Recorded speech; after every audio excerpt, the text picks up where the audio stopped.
시청자 여러분 안녕하십니까? VOA 뉴스투데이 시작합니다. 도널드 트럼프 대통령이 신임 백악관 국가안보보좌관으로 로버트 오브라이언 인질문제 담당 특사를 지명했습니다. 오브라이언 신임 보좌관이 북한 문제에서 전임자와 다른 입장을 취할 것이지만 이 역할은 제한적일 것이라고 전직 관리들은 전망했습니다. 첫 소식 오택성 기자가 보도합니다. 신임 국가안보보좌관으로 지명된 로버트 오브라이언 특사는 18일 트럼프 대통령과 함께 기자들 앞에서 포부를 밝혔습니다. We've got a number of challenges, but there's a great team in place with Secretary Pompeo and Secretary Esper, Secretary Mnuchin and others. I look forward to working with them. 지난 10일 볼튼 전 보좌관 경질 이후 8일 만에 인선입니다. 작년 5월부터 국무부 인질문제 담당 특사로 활동해온 오브라이언 특사는 2005년 유엔 총회 미국 대표로서 당시 유엔 대사였던 볼튼 전 보좌관과 함께 일하기도 했습니다. 아프가니스탄 등 주로 중동 문제를 다뤄와 대북 경력은 많지 않다는 게 대체적인 평가입니다. 전직 관료들은 그가 볼튼 전 보좌관과는 다른 대북 접근 방식을 취할 것으로 분석했습니다. O'Brien doesn't have strong views on countries like North Korea, unlike the person he's replacing, John Bolton. So I think he might be more flexible about pursuing a diplomatic approach with North Korea, which seems to be President Trump's desire. 2012년 미 대선 공화당 경선에서 미트롬니 캠프에서 오브라이언 특사와 함께 일했던 미첼 리스 전 국무부 정책기획실장은 북한 문제에서 새 보좌관의 역할은 제한적일 것으로 전망했습니다.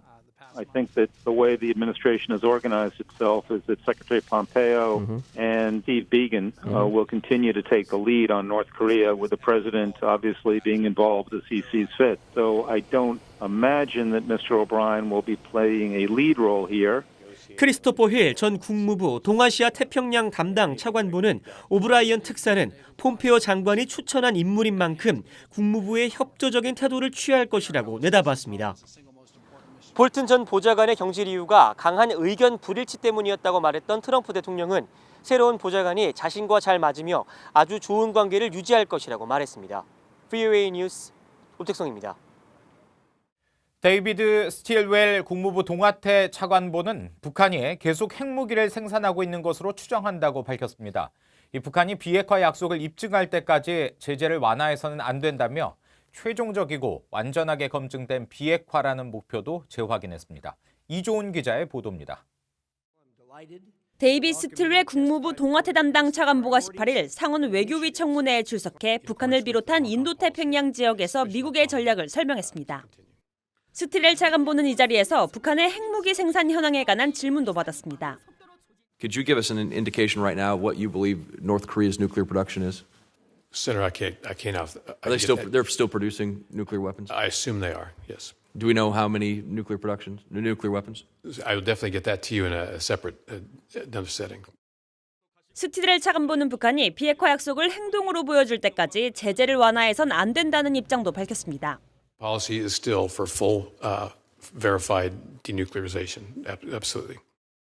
이어 최종적이고 완전하게 검증된 비핵화, 즉 FFVD가 완전하고 검증 가능하며 돌이킬 수 없는 비핵화, CVID와 같은 것이냐는 질문에 스틸웰 차관보는 그렇다고 확인했습니다. 스틸웰 차관보는 미국은 북한과의 실무 협상 재개에 준비돼 있다는 입장도 다시 한번 밝혔습니다. 같은 날 하원 외교위 아태 소위 청문회에도 출석한 스틸웰 차관보는 서면 답변에서 미국은 여전히 싱가포르 1차 미북 정상회담에서 설정된 목표들에 전념하고 있다고 밝혔습니다.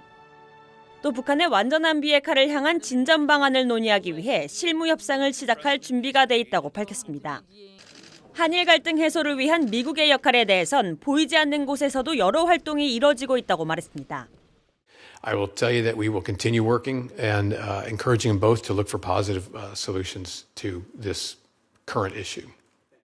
스틸웰 차관보는 북한의 비핵화는 여전히 트럼프 행정부의 최우선 외교 과제이고 미국은 미한일 3국 안보 협력 증진을 위해 상당한 노력을 기울이고 있다고 밝혔습니다. VOA 뉴스 이조은입니다. 북한에서 자행되는 조직적인 인권 유린의 핵심에는 노동당 조직 지도부가 있다는 전문가 분석이 나왔습니다.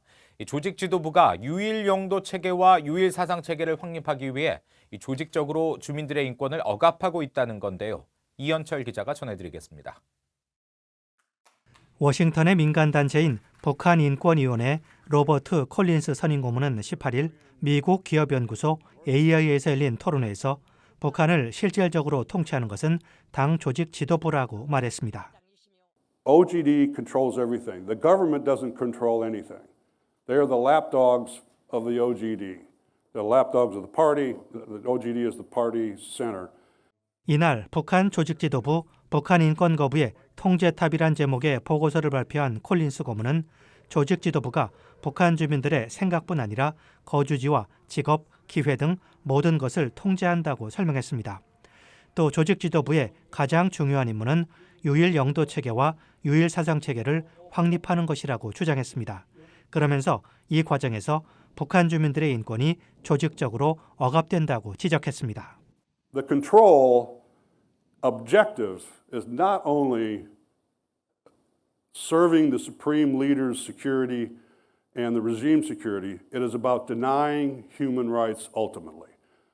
콜린스 고문은 조직 지도부가 주민들에 대한 감시와 유일사상 10대 원칙, 생활 총화의 자아 비판 등을 통해 주민들의 인권을 없애고 있다고 말했습니다. 그러면서 조직 지도부에 소속된 개인들이 북한에서 자행된 반인도 범죄에 책임이 있다고 꼬집었습니다. 북한인권위원회 그레그 스칼라투 사무총장은 북한 정권의 통치 수법의 핵심에 인권 유린이 있다고 지적했습니다. Pyongyang is the capital of the Kim family regime's power, and the Organization and Guidance Department, the OGD, is North Korea's citadel of political terror. 스칼라투 사무총장은 북한의 인권 유린에 대처하기 위해서는 조직 지도부의 인권 거부를 이해해야만 한다고 말했습니다. BOA 뉴스 이한철입니다. 북한 인권단체 나우의 지성호 대표와 동생 지초로 씨가 17일 백악관을 방문해 일부 관리들과 1시간가량 면담했습니다. 지성호 대표는 18일 BOA에 이같이 밝히며 면담에서 중국에서 인신매매로 고통받는 탈북민들의 상황을 전했다고 설명했습니다. 또 트럼프 행정부가 북한 인권 문제에 있어 지속적인 노력을 할 의지가 보인다며 이런 관심에 감사하다고 말했습니다. 트럼프 대통령은 앞서 지난 14일에는 북한에 억류됐다 혼수 상태로 풀려난 뒤 숨진 미 대학생 오토 원비어 씨의 부모를 백악관에 초청해 저녁 만찬을 했다고 미 언론들이 전했습니다. 주한미군 사령부는 한국 정부가 조기 반환을 요청한 4개 기지를 포함한 15개 주한미군 기지를 조속히 한국 측으로 반환할 수 있다고 밝혔습니다. 주한미군은 18일 보도자료를 통해 이같이 밝히며 한국 정부가 가능한 한 조기에 반환하길 특별히 요청한 4개의 기지, 즉 쇠하 사격장과 캠프 이글, 캠프롱, 캠프 마켓을 포함한 15개 기지는 이미 비워져 폐쇄됐다고 말했습니다. 또 서울 용산기지의 2구역은 이미 비워져 폐쇄돼 반환이 가능하고 다른 3개의 구역도 2019년 여름부터 반환이 가능하다면서 따라서 현재는 모두 5개의 구역에 대한 반환이 가능하다고 설명했습니다. 그러면서 주한미군 사령부는 한미동맹의 증거로서 2002년 연합토지관리계획과 2004년 용산기지 이전 계획, 또 한미 행정협정에 따라 가능한 한 조속히 기지들을 반환할 것을 약속한 바 있다고 강조했습니다. 미국이 북한의 사이버 공격에 대비한 대규모 연합훈련을 실시할 계획입니다. 타이완 주재 미 대사관 역할을 하는 미국 제-타이완협회 윌리엄 브렌트 크리스텐슨 대표는 17일 타이완에서 열린 사이버 보안 관련 강연에서 북한의 사이버 위협과 금융 해킹 범죄에 대비한 사이버 공격과 방어 훈련을 오는 11월 진행할 예정이라고 밝혔습니다. 이와 관련해 미국은 타이완이 잠재적인 사이버 위협에 신속히 대응할 수 있도록 미 국토안보부의 자동 지표 공유 시스템 AIS에 타이완을 포함시키는 방안도 함께 검토하고 있다고 타이완 현지 언론은 전했습니다. 이번 훈련은 북한의 사이버 위협에 대응한 첫 연합훈련으로 미국과 타이완 등이 주축이 돼 15개국이 참가할 것으로 알려졌습니다. 러시아 수사당국이 불법 조업 단속을 벌이던 러시아 국경 수비대원들을 공격한 북한 선원들을 입건해 조사하고 있다고 밝혔습니다.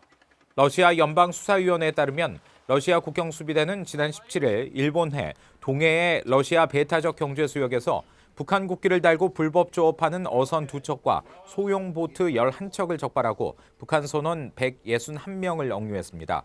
이 과정에서 수비대원 4명이 부상을 입은 가운데 러시아 당국이 납포한 북한 선원들을 나후카항으로 이송해 조사에 나섰습니다. 러시아 외무부는 이번 사건과 관련해 모스크바 주재 북한 대사관에 진정협 대사 대리를 불러 강한 항의 의사를 전달하고 재발 방지 조치를 취할 것을 요구했다고 밝혔습니다. 이상으로 BOA 뉴스투데이 마칩니다. 함께해 주신 여러분 고맙습니다.